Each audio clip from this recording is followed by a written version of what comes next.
어떤 사람이 그랬어. 한국 사람도 손이 발달해가지고 발로 하는 건 안 된대. 그래가지고 양궁 이런 거 잘하잖아. 사격. 그리고 게임 겁나 잘하고. 그리고 우리나라 애들 키가 작아서 그렇지 농구도 3점슛 엄청 잘 넣어. 그거 알아?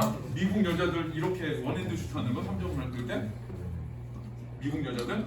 한국 여자들 이렇게 만세슛 양손 이렇게 하거든? 그래가지고 미국 애들 엄청 비웃었대. 슛을 저 따위로 한다고. 근데 들어가는 거 보고 깜짝 놀랐대. 그래서 미국 애들 이렇게 던지잖아. 지들도 멀리 나간다고. 대단한 나라예요. 근데 발은 안 돼. 왠지 모르게 발은 안 돼. 자, 우리 앞에 거를 좀 할게요. 앞에 거. 두 지문 하면 좋겠는데 두 지문 할 수 있지 않을까? 인문 따위인데? 이상한 소리를 해. 이세진이 지금 그냥 저 새끼였네. 지금 그냥 저 새끼라고 말이지. 자, 우리 50. 오늘 토요일이지. 52분에 보내줄게. 내일 58분에 보내줄게. 임준섭을 얘기할 거랬지. 자, 김순산. 내가 어지간히 일찍 끝내서 가 있잖아. 앉아 있어. 자, 제 앞에 봐. 제 앞에. 해결과 마르크스 역사를 움직이는 힘인데 이게 이제 교재 제목하고 달라.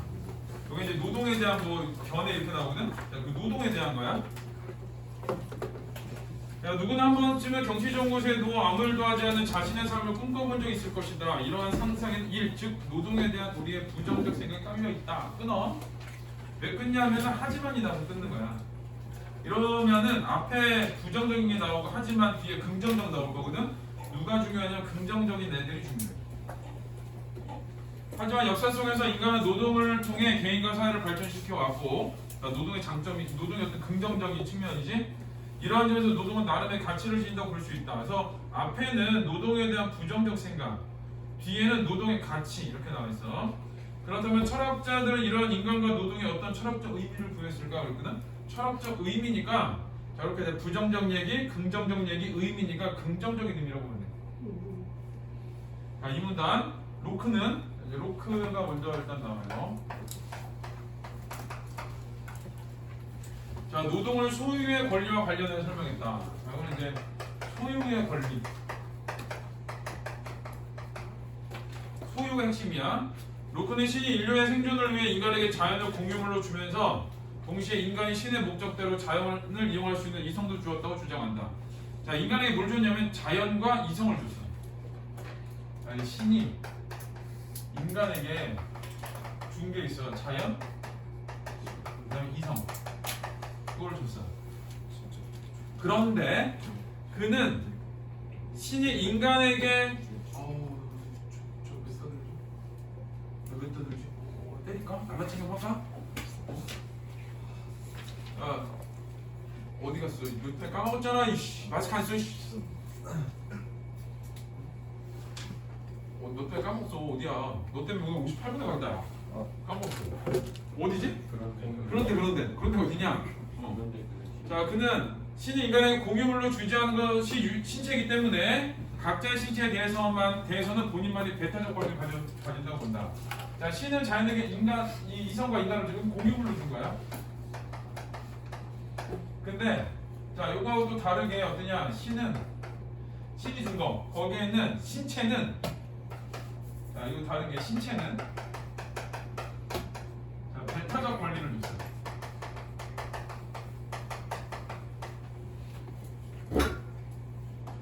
자, 그리하여 자, 이제 여기 줄 쳐야 돼요. 인간이 공유 상태인 어떤 사물에 노동을 부여하는 것은 공유물의 배타적 소유권을 첨가하는 것 줄 쳐야 돼. 그래서 결론이 뭐냐? 노동은 공유물에 배타적 소유권을 첨가하는 거야.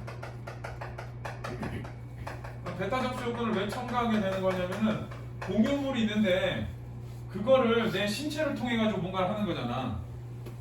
공유물을 내 신체를 통해서 뭔가를 만들어내서 그게 내 거가 되는 거야. 따라서 여기도 붙여야 돼. 노동을 통해 소유권의 주체가 될 수 있다, 주체는. 그래서 노동을 통해서 소유권의 주체가 돼. 왜 소유권의 주체가 되냐? 배타적 권리인 신체로 내가 뭔가를 만들어냈으니까 그래. 다만 로크는 모든 노동의 공유물에 대한 소유권의 근거가 되는 것은 아니라고 본다. 로크에게 노동은 단순히 신체를 사용하는 것이 아니라 삶과 편의에 최대한 도움이 되도록 자연을 이용하는 것을 의미하기 때문이다. 그러니까 삶과 편의에 최대한 이용이 돼. 조건이야. 소유권의 주체가 될 수 있는 조건은 그냥 삶과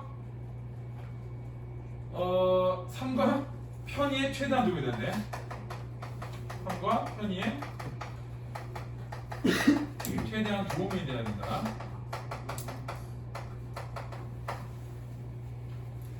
자, 이에 따라 로크는 만약 어떤 개인이 신체를 사용하여 공유물을 인류의 삶에 손해가 되도록 만든 경우 그것은 노동에 해당하지 않기 때문에 소유권 인정받을 수 없다고 주장합니다. 그러니까 요게 아니잖아? 그러면 걔는 소유가 안 돼. 그래서 노동을 통해서 소유권의 주체가 되는데 그 소유권의 주체가 되기 위해서 필요한 건 뭐냐? 삶과 편의에 최대한 도움이 돼야 된다. 조건. 자, 3문단 해결. 자, 얘는 좀 달라. 노동을 사적 소유권의 근거를 넘어 주체와 객체와 통일되는 과정이 여기 주체와 객체와 통일. 인간이 자기의식과 자기정체를 확보하는 계기 뭔가요? 자, 해결에 있어서 노동은 두 가지야. 첫 번째는 주체와 객체가 통일되는 거.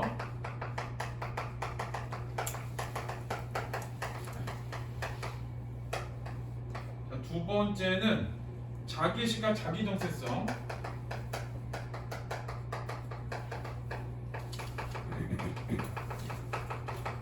이거를 확보하는 것. 또한 인간은 동물과 달리 자연을 그대로 받아들이지 않고 노동을 통해 자신에게 맞게 받고 필요한 물품과 적절한 생활 환경을 마련하여 생명을 보존한다고 보았다. 노동을 통해 뭐냐? 자연을 자신에게 맞게 받고 필요한 물품과 적절한 생활 환경을 마련하는 거. 자, 세 번째 거야. 자, 노동을 통해서 필요한 물품과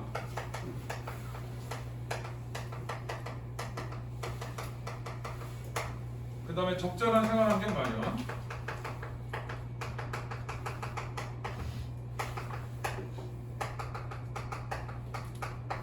마련하는 거. 이게 세 가지가 이제 노동의 의미야. 이때 자립성을 지닌 객체는 주체의 노동에 정하기 마련인데 객체의 자립성은 인간의 노동이 일정하게 제거되고 약화되어 주체에게 알맞게 변화된다. 여기서 객체는 자연이거든. 예를 들면 공유물이 자연이야. 굳이 따지면 위하고 연결하면 그 공유물이 있는데 걔가 주체의 노동에 저항을 해. 변하지 않기 위해서 뭔가를 하겠지. 근데 주체가 인간이 노동을 하면은 그런 것들이 전부 다 약화돼 버린다는 거야. 그러니까 저항성이 약화되면서 인간에 맞게 변화된대. 자, 끊어야 돼. 자, 한편 주체는 노동 과정에서 객체 내지는 질서나 일정 정도 받아들이면서 자신의 욕구나 목적을 객체 속에 실현한다 라고 해서 자, 주체와 객체가 서로 주고받는 게 있는 거야. 주체와 객체가 서로 주고받는데 여기 보면은 객체는 질서나 법칙, 여기는 객체가 질서나 법칙을 줘. 근데 주체는 뭐냐? 욕구나 목적을 실현해. 여기다 욕구, 자, 목적을 객체에다 집어넣어. 자, 그래서 그 결과 객체는 주체의 노동으로 사라지거나 파괴되는 것이 아니라 인간과 무관한 것에서 인간을 노동 산물로 변하는 것이다. 그래서 자, 이걸 통해서 객체가 뭐가 되냐? 인간을 위한 노동 산물로 변하는데.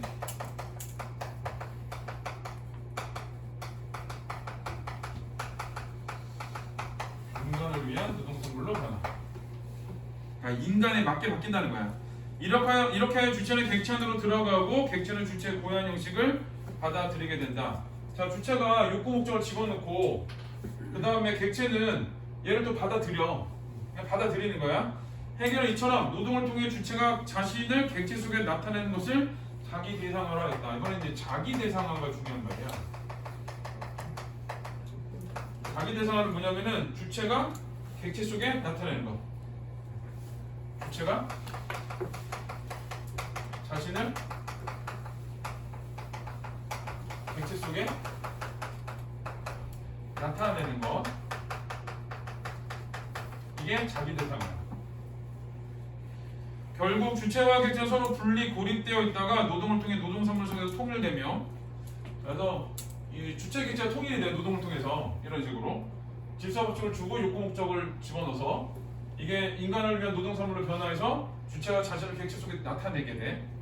그래서 이런 식으로 통일되고, 그 다음에 주체가 자신을 나타내잖아 객체 속에. 자, 그러니까 자기의식을 확보하게 되는 거야. 그러니까 다 같은 과정이야 얘네들은. 그러니까 주체의 욕구나 목적을 객체 속에 집어넣는 것.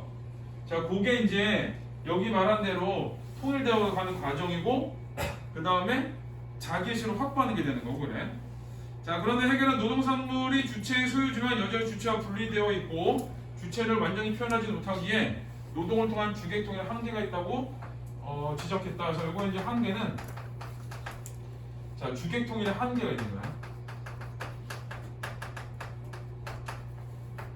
주객통일의 한계. 자, 이제 마르크스가 나와요. 자, 마르크스는 여기는 지금 요게 제일 중요한 말이야. 이거 제가 왜 머리 박으려고 그래? 내가 해줄까? 나 잘하는데, 진짜 잘하는데. 이거 빵 하는 거. 자, 이에 비해 마르크스는 해겔의 노동관을 수용하면서도 노동 자체가 한계를 지닌다는 주장에 동의하지 않았다. 자, 두 가지지. 첫 번째 해겔을 수용했어. 두 번째는 해겔의 한계 있지? 이걸 수용하지 않았어. 그 한계가 뭐야? 주객통일의 한계지? 다시 말하면 그냥 주체와 객체가 통일될 수 있다고 본 거야. 자, 마르크스 인간은 노동을 통해 외부 대상인 자연을 가공하여 인간의 욕구와 자기 실현에 알맞은 인간에 대한 자연을 만든다고 봤다. 그래서 얘도 어떠냐? 노동을 통해서 그 인간의 자연을 가공해. 자연을 가공하고, 그 다음에 인간의 욕구와 자기 실현에 알맞은 인간에 대한 자연을 만든다.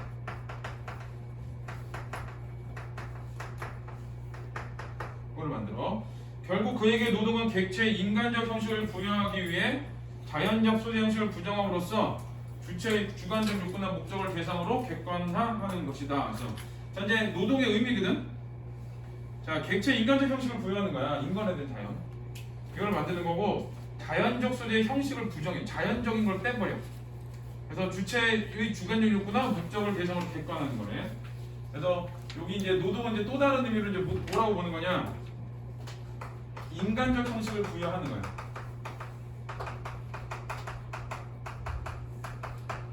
자, 그래서 자연적 소재 형식을 부정해서, 자, 주체의 주관적 욕구나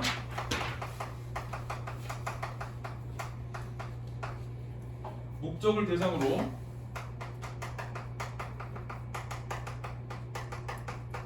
객관화시키는 거.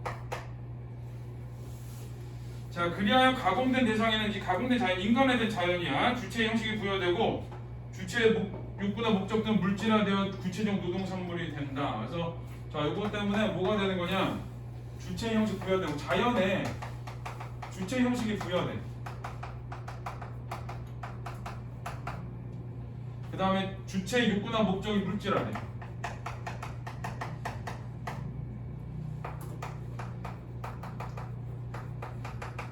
욕구나 목적은 물질화. 자, 그 결과 인간은 노동을 통해 만들어내는 노동산물에서, 자, 그래서 또 다음 단계 뭐냐? 자신의 능력을 확인하고 노동산물에서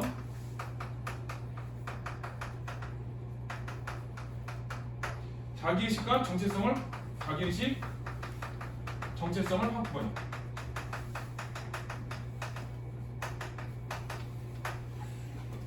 더 나아가 자신의 능력을 더욱 개발하여 자연의 구속으로서 벗어난 자유를 획득하면서, 하나 더 자, 자유를 획득해서 자아를 실현할 수 있다. 그러니까 노동을 통해서 얻을 수 있는 거지. 자신의 능력을 확인할 수 있고 자기의 시간 정체성을 확보할 수 있고 자아 실현도 할 수 있다. 이 노동을 통해 얻어낸 결과야 이게. 자, 이러한 관점에서 그는 노동이 가장 현실적인 주객 통일의 방법이자, 그래서 이건 이제 결론이지. 주객통일의 방법이에요. 노동은 주객통일의 방법. 인간의 자아실현 과정에서 주장한 것이다. 그리고 자아실현 과정이다.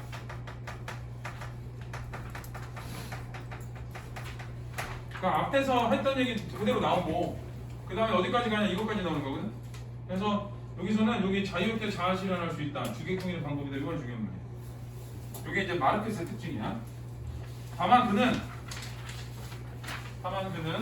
노동을 통한 주객통일의 한계가 사회의 구조적 한계에서 비롯된다고 분석하여 이제 뭐가 문제냐면 사회 구조적 한계가 문제야. 사회 구조적 한계가 문제라서 노동을 통한 인간의 자아실현을 완성하기 위해서는 사회 구조를 변혁해야 된다.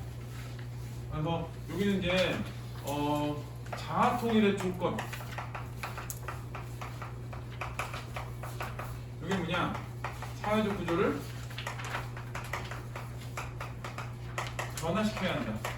자, 이 말을 하고 싶은 거예요. 그래서 마르크스는 항상 사회 구조의 변화를 위해서 노력했지. 자, 밑에 이제 철학자들이 보는 노동 철학 의미가 있거든. 자, 걔 잘 봐놔야 돼.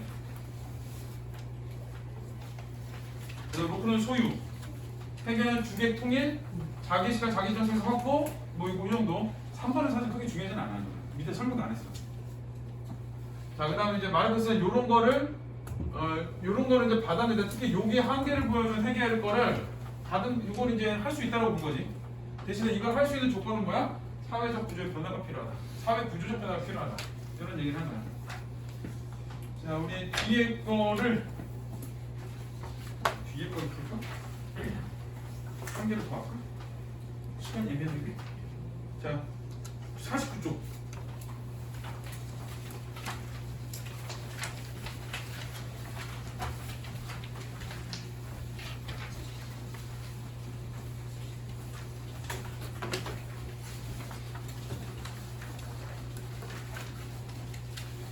허구에 대한 얘기가 나오는데, 자, 1문단. 자, 누군가 자신이 불행한 일을 겪었다고 말한다면 사람들은 그에 동정심을 느낄 것이다. 그러나 다음 순간 자신의 이야기에 전부 다 꾸며낸 것이라고 하면 더 이상 그에게 동정심을 느끼지 않게 될 것이다. 허구가 아니어야 동정심을 느끼는 거야. 일반적으로 감정은 그 감정 유발한 대상이나 사건이 실제로 존재한다는 믿음이 전제되어 있기 때문이다. 그래서 실제 존재를 해야 감정이 유발된다라는 거지.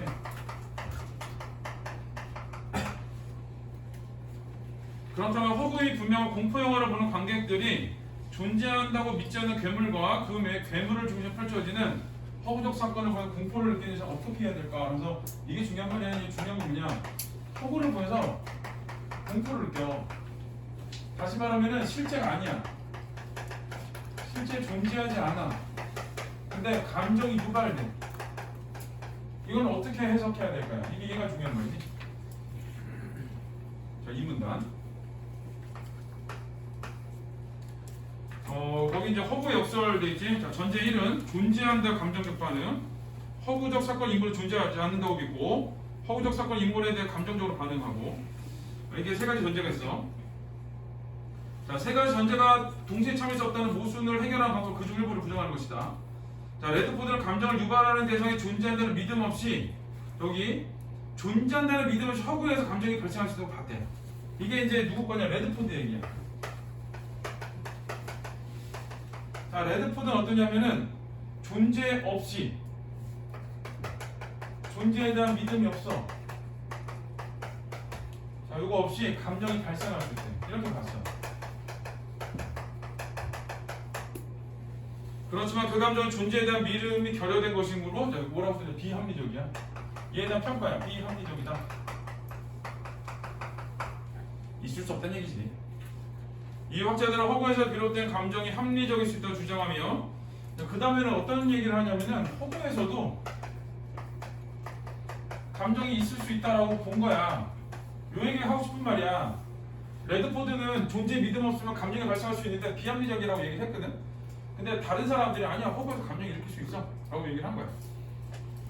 자, 그래서 믿음이나 생각은 인지적 요소가 어떤 역할을 하는지에 대해 논의를 전개했어요. 그래서 뭐에 관련이냐? 인지적 요소와 관련을 시킨 거예요.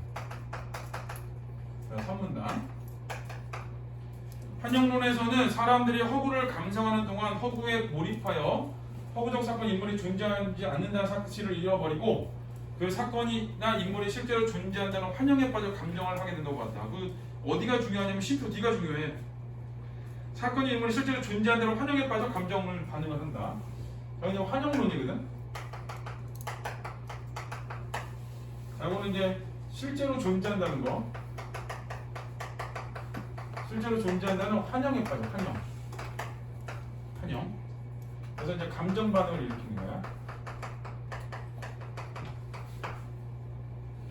이에 대해 월턴과 캐럴은 공포 영화의 관계인 영화를 감상하는 동안에도 영화가 허구라는 사실을 잊지 않는다고 주장했다. 이제 중요한 애가 자 월턴과 캐럴이야. 얘가 뭐라 그랬냐? 허구라는 걸 알아. 허구라는 걸 인지해. 그런데도 그러니까 허구라는 걸 인지하고 있다고 본 거야. 만약 관객이 영화 속 괴물이 실제로 존재한다고 믿는다면 공포로 인해 영화가 도망을 가거나 도움을 요청하는 행동을 보여야 하는데 그렇게 하지 않는다는 것이다.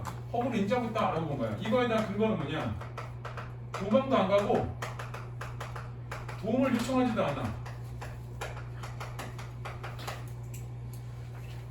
영화에서 막 저기 좀비가 나온다고 도망가? 소리나 지르지? 그렇잖아. 좀비가 나한테 와서 도망을 가지. 근데 안 하잖아. 그런 얘기 하는 거야. 자, 그 다음에 이러한 점에서 월턴과 캐럴은 환영론을 허구에서 느끼는 감정을 설명 타당한 이론이 될 수 없다고 주장했다. 그래서 이제 여기 레드포드 얘도 나가리, 여기도 환영론도 나가리 이렇게 되는 거야. 이게. 이제 앞으로 하고 싶은 말은 월턴과 캐럴의 이야기를 하고 싶은 거야. 자, 3문단에서 월턴이 나오는데 여기도 중요해져. 자, 이게 끊어서 이제 여기부터. 자, 허구의 세계에 빠져드는 현상을 상상의 인물과 세계에 대해 믿는 척하게 논의하는 것으로 설명했다. 자, 믿는 체하기 요리. 믿는 체하기란 어린아이들이 소도구를 가지고 노는 소꿉장을 볼 수 있는 것처럼 실제 사물을 가지고 있는 일종의 상상학이다. 소꿉놀이지. 자, 공포를 보는 공포 영화를 보는 관객은 영화를 소도구로 하는 믿는 체하기 놀이에 참여하는 중이고 관객의 감정 반응은 허구에 대한 믿음에서 비롯되는 것이 아니라 상상의 결과야. 그래서 이제 믿는 체를 해. 이게 뭐야? 영화를 보는 거지. 허구. 이걸 통해서 뭐 하는 거냐? 상상의 결과이야. 거기서 이제 감정이 나오거든. 감정은 상상의 결과야. 아, 쟤를 보면 무섭지 않을까? 이런 거야. 쟤를 보면 무섭지 않을까? 아, 이때 괴물은 상상의 세계 안에서 실제로 존재하는 대상이다. 상상의 세계는 실제로 존재해. 다만 허구적 대상에 비롯된 감정은 상상의 세계에 성립하는 것일 뿐 대상이 실제 세계에 존재하는 믿음에서 비롯된 것은 아니다. 그러니까 상상 속에서 이게 믿는 척은 상상이야. 상상을 하는 거고 그거에 대한 결과가 감정 유발이고. 대신에 이거는 다 어디서 일어나는 것들이야? 얘네는 상상의 세계에서 일어나는 거야. 영화관을 나오면서 좀비가 막 나타날까봐 겁나만 이러진 않잖아. 이게 물론 어리면 그 뭐 무슨 저기 만화 영화 같은 거 애니메이션 보면 침대 밑에 귀신 나오고 이런 거 있거든. 그럼 이제 밑에 뚫린 애들이 침대를 못 자. 귀신 나올까봐. 내가 상상한 게 아니지. 근데 니네 나이쯤 되면은 침대에서 귀신이 아무리 나와봐라. 영화를 봤는데 침대에서 안 자나? 안 자냐? 아, 이런 간약한 자식들이고. 내가 요즘에 이렇게 아파트를 이렇게 심심하게 몇 바퀴 돌고 있거든. 귀신 나올 것 같은 스팟이 있어. 귀신 나올 것 같은 스팟이 있어. 이쯤에서 귀신 나오면 재밌겠다. 그러면 주로 놀이터 쪽이야. 그렇게 아파트 놀이터 어두워. 그러니까 나쁜 놈들 승준이 같은 애 나와가지고 놀고 이제 소리 지르면서 소리 깨끗. 이 새끼 앞에서 카메라 찍는다. 앞에서 카메라 찍어줘? 엄마한테 보내줘 그래서? 자, 아무튼 그래요. 자, 이런저런 월턴은 허구를 갖는 유발되는 감정을, 자, 이 감정을 뭐라 그러냐? 이 감정. 이게 유사 감정이에요. 유사 감정. 자, 5문단. 자, 이번엔 캐럴이에요. 캐럴은 생각도 감정을 유발하는 인지적 요소라면서 사고론을 전개했다. 이거는 생각도 감정 유발을 한대. 자, 사고는 허구를 감상하는 사람은 허구적 사건의 인물 자체에 대해 반응하는 것이 아니라, 자, 뒤에 줄 쳐야 돼요. 생각의 반응. 마음속에서 명제가 참명을 받아들인 상태가 믿음이라면 그 명제를 그저 머릿속에 떠올리는 것이 생각이다. 그냥 명제를 머릿속에 떠올리는, 이런 일 있지, 좀비가 나타났지, 생각이야. 캐롤의 생각을 품는 것만으로 감정이 유발될 수 있다고 봤다. 자, 괴물이 실제로 존재한다는 믿음 없이 괴물에 대해 생각하는 것만으로 공포를 느낄 수 있는 것이다. 그래서 괴물 생각을 해.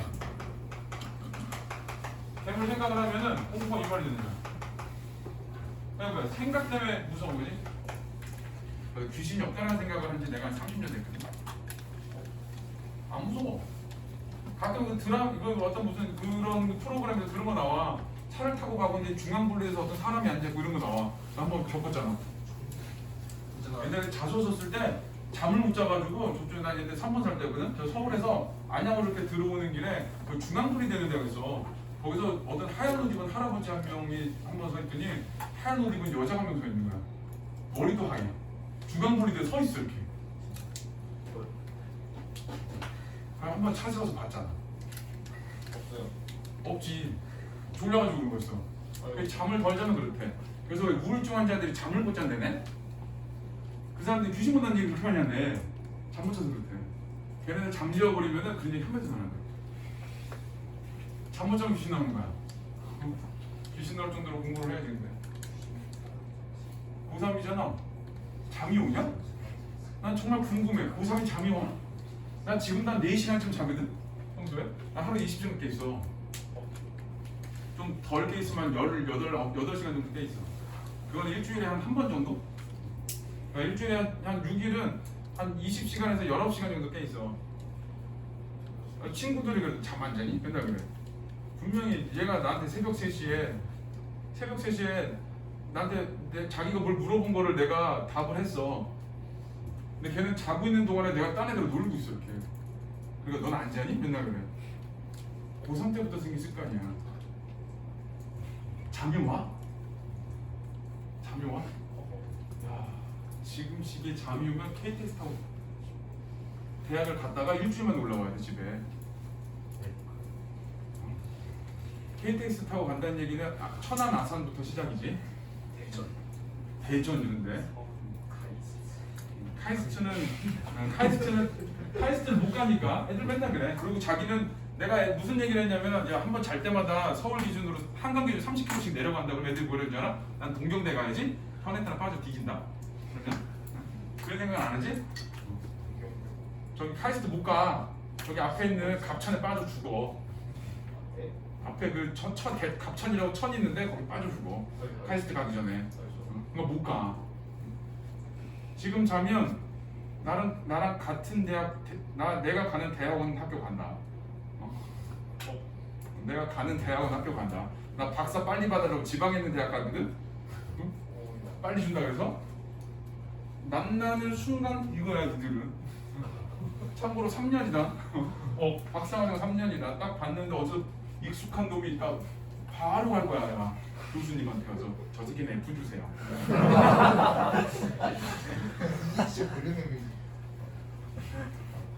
우리 큰 누나가 초등학교 선생님이야. 근데 경희교에서 박사를 받아가지고 올해는 지금 대학원 강의를 하는데 경희교인데 내년부터 학부 강의를 하는데 3년 동안. 그리고 그냥 3학년에 되게 예쁜 애가 있어. 걔가 경희교대 1차 합격했대. 나만 알아. 1차 합격한 거. 아무도 몰라. 나한테만 얘기했어 걔가.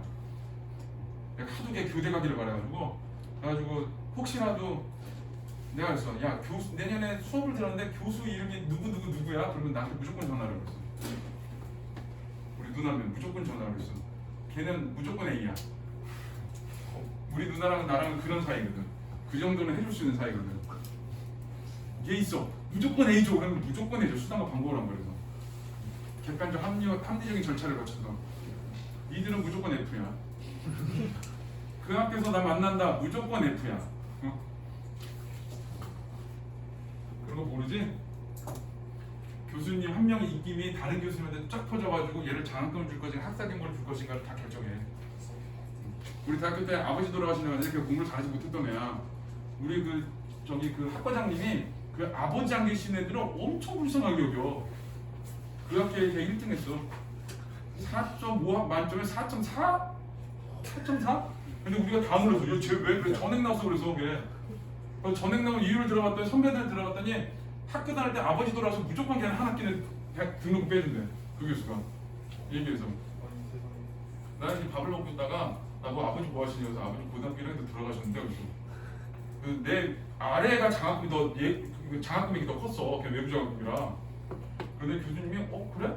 그랬더니 이거 뭐 어떻게 대학을 다니고 등록금 어떻게 하고 그냥 뭐 했어요 그랬더니 통장에 그 외부 장학금 금액이 들어갔어. 그래서 전화했어. 그래서 왜 근데 장학금이 바뀌었어 그랬더니 그 교수님 너 그거 주래?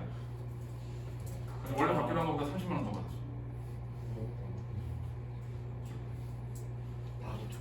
우리 집은 특징이 있어. 장학금 받으면 내 돈이야. 등록금에서 빠는 생각이 무조건 내 돈이야. 그랬다고 저기 하지 말고 장학금 받을 만한 학교 가지 말고 좋은 학교가 나만 나만 F야. 자, 그 다음에 이제 자 여기까지 됐지. 자 6문단. 자 최근 등장한 감각 믿음 이론은 자 근데 여기는 감각 믿음 이론인데 영어가 주는 자극에 주목하여 믿음을 중심 믿음과 감각 믿음으로 구분하였다. 자, 중심 믿음은 추론적 사고와 기억, 만들어진 믿음, 감각 믿음은 오로지 감각 경험, 떠오르는 믿음을 말한다. 건물이 불타는 영화의 장면을 보면 건물에 불이 났다는 감각 경험, 시각은 보지 생기는 거야. 감각 믿음 이론은 관객의 허구인 영화의 내용을 인지적으로는 사실이라고 믿지 않지만 자 어떻게 되냐 인지적으로 사실이 아니야. 근데 영화를 보면은 감각을 반응하는 거야. 그래서 요게 반응하는 거야. 이게 영화를 보면 자 공포 영화를 보는 관객 역시 감각 경험에 괴물의 존재를 경험하고 공포를 느끼는데 이러한 감각 경험이 괴물은 허구적 대상의 인지적 판단에 억제될 수 없다는 것이다. 그래서 이 감각 경험이 인지로는 못 눌러. 그래서 감각 경험 시각으로 보면 제가 괴물이 있구나라고 생각하는 거야. 자, 또한 감각 믿음 이론은 관계의 감각 경험에 의해 영화 속 괴물이 존재한다고 믿으면서도 자 일단 얘를 믿어. 대신에 허구적 대상이라고 생각을 하는 거야. 이거를 믿어. 이걸 믿어. 괴물이 존재한다고 믿는데 허구적이라고 생각했어. 그러니까 이 두 가지가 왔다 갔다 하면서 감정 반응이 일어나는데 도망은 안 가는 거야. 그래서 도움을 요청하지 않는 것이라고 한다. 그래서 믿음이야. 그래서 뭘 느끼냐? 공포를 느끼기는 해. 근데 허구적이라고 생각하기 때문에 도망이나 도움 요청은 안 하게 되는 거야. 라는 거. 자, 실문단. 허구의 감상과 그에 따른 감정 발생 연구한 학자들은 허구가 사실이 아님을 알면서도 그 허구에 대해 감정 반응을 보이는 인간 행동을 설명할 고민을 계속하고 있다. 특히 공포 영화를 보는 관객의 공포가 인지적 경험과 감각적 경험 통하면서 비롯된 최근의 논의는 이거 감각 믿음 이론이지 영화 제작 시 공포를 주는 대상에 존재하는 위협감이 어떻게 구성되는가를 말해주고 있다. 그래서 실문단은 자 요런 거에 대한 1, 2, 3, 4, 5, 6문단에 대한 그 어떤 의의나 그 다음에 시사점을 보여준다. 그래서 실문단 크게 중요하진 않아. 우리 내일은 뒷부분에 있는 걸 다 할 건데 여기 있는 OX는 여기 문제 더 풀어와. 오늘 한 거 집에 가서 자 답지도 내일 다 해줄게.